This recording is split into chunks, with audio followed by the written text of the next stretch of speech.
what a ride. Thank you so much. Is this cool or what?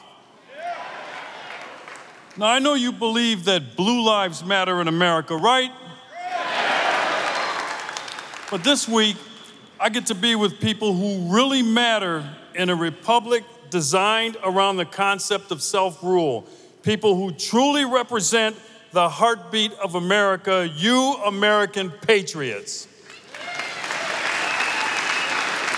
You freedom-loving, liberty-loving, God-loving supporters of the United States Constitution and the rule of law. Man, oh man, did we dodge a bullet this past November. You heard Colonel Alan West talk about it.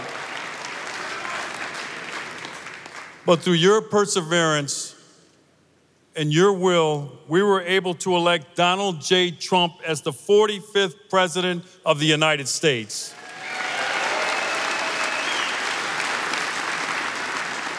I clearly remember last year about this time when the National Rifle Association gave its endorsement of now President Trump.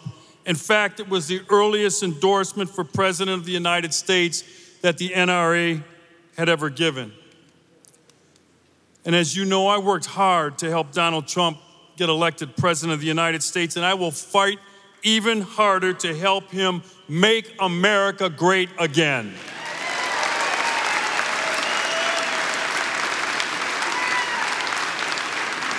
Now, I don't have to tell you that the election of President Trump pressed the pause button on the Socialist Left's destruction of America as we know it, and as the Founding Fathers intended this experiment to be. We, the people, as individuals, decide what's best for our lives and for our families. We decide how we're going to order our states, our communities, and our neighborhoods. The last 8 years with former President Barack Obama had the left's fascist movement toward a socialist state in overdrive, supposedly trying to make us equal. A socialist state where, as political theorist Edmund Burke described, and I quote, "Equality will indeed be produced, equal wretchedness, beggary, and disappointment, to pull down what is above and never raise what is below." Burke said that they depress high and low together beneath the level of what was originally the lowest. Yes, sir, the left was feeling it and knew that a Mrs. Bill Clinton presidency would solidify big government control over our lives for the next half century, if not forever. But then a funny thing happened. We, the people, woke up and fought back, and we won.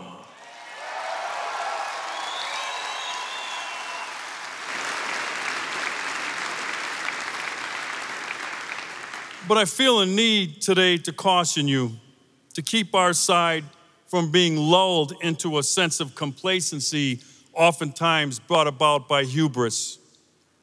We won a huge battle last November, but we did not win the war. You see, our fight for freedom continues in earnest. You see, these rat bastards on the left never give up.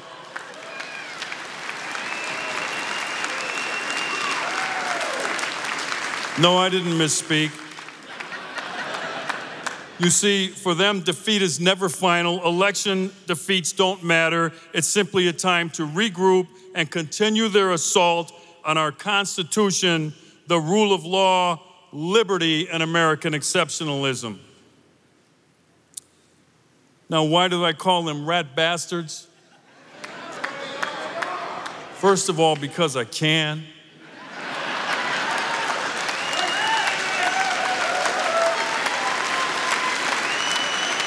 Second, as you know, I call them as I see them. But third, and more importantly, just listen to Saul Alinsky, a socialist professor who admired Lucifer, for heaven's sakes. And Alinsky is admired by the left. Alinsky's 10th rule of ethics of means and ends is that you do what you can with what you have and clothe it with moral arguments, knowing that it is a lie. Ladies and gentlemen, these are not good people, and they don't mean well either. Don't let them fool you. As you can see, there will be no finish line in the fight for freedom. There will be no surrender by the left, no armistice.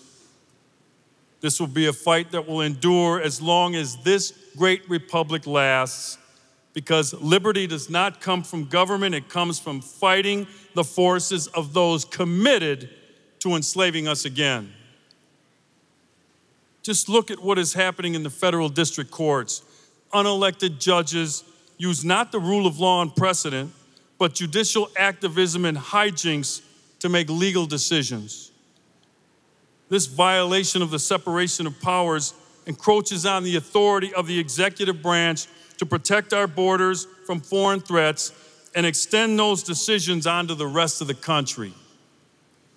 It's not what the founding fathers envisioned.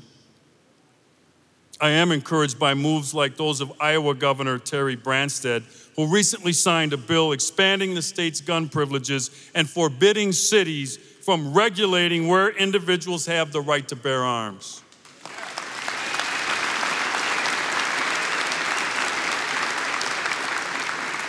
However, I am concerned about states like California, which continue to threaten gun owners and treat gun owners as second-class citizens.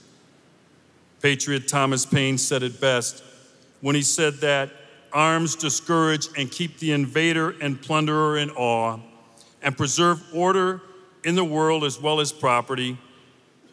He said horrid mischief would ensue were the law-abiding deprived of the use of arms. He was right. Every dictator knows that to enslave people, you control the media, control the language, and disarm the people. The left owns every major fake news network, and they have Fox News Channel in their crosshairs. The left has prohibited conservative speech on college campuses, but they have not been able to disarm the people, and we won't let them.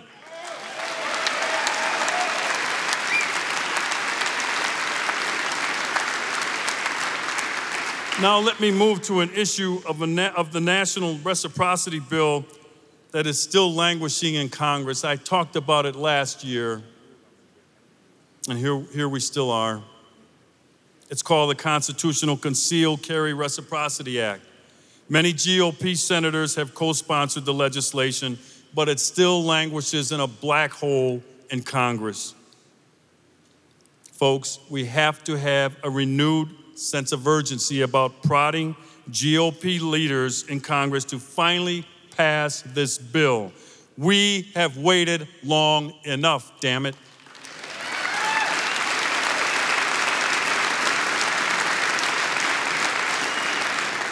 Now, I don't want to come down too hard on the GOP-led Congress, but they can't seem to be able to get out of their own way at times. Sometimes it's very painful to watch. But here is why we need to pass this bill. A decorated Marine veteran from Virginia who had a legally registered gun in Virginia traveled to New Jersey. He was not authorized to possess this firearm in New Jersey, however. An altercation ensued at a nightclub, and his friend grabbed the gun from him. The police responded, and they determined that the Marine was in violation of the state's law because New Jersey did not recognize his authorization to have that firearm, even though he legally possessed it in Virginia. Listen to this. He was sentenced to a mandatory 3-year prison sentence, and only a commutation of that sentence by Governor Christie spared him prison time. Concealed carry reciprocity would prevent a lawful gun owner or carrier in one state from becoming a convicted felon under the laws of some anti-gun state like New Jersey. It is not only unconstitutional, but it is unreasonable for someone to have to know the intricacies of concealed carry laws in every state. Think about this. You can be valid in one state, drive through another state, and be in violation of the law. This is insane, and this must be fixed now.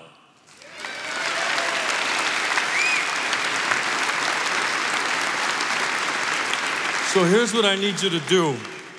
Call or email your congressional members now and demand passage now so that your Second Amendment right to keep and bear arms through your concealed carry license is recognized in all 50 states.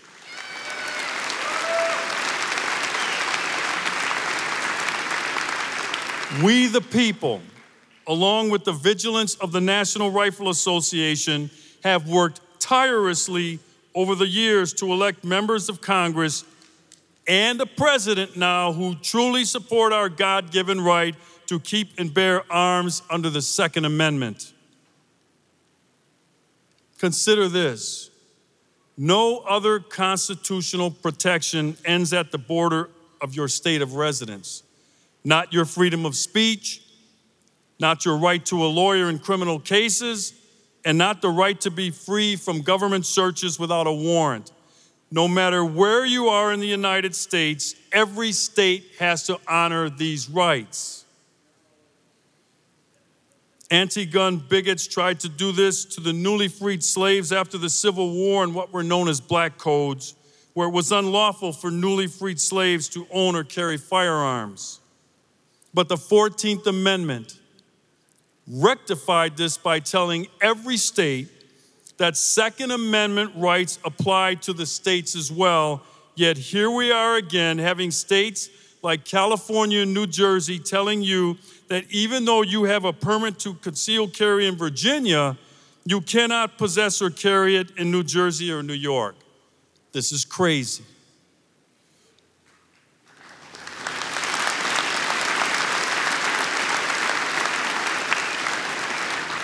A long time ago, that is how some in this country used to treat slaves. Think about that for a minute. I want to thank you for being here in Atlanta. And please, please, please renew and even upgrade your NRA membership while you're here. Do not let it lapse. Stay armed, stay well armed, keep fighting, and do not become discouraged or feel defeated. That is what the anti-gun left is counting on. God bless you, ladies and gentlemen, and may God continue to bless these United States of America.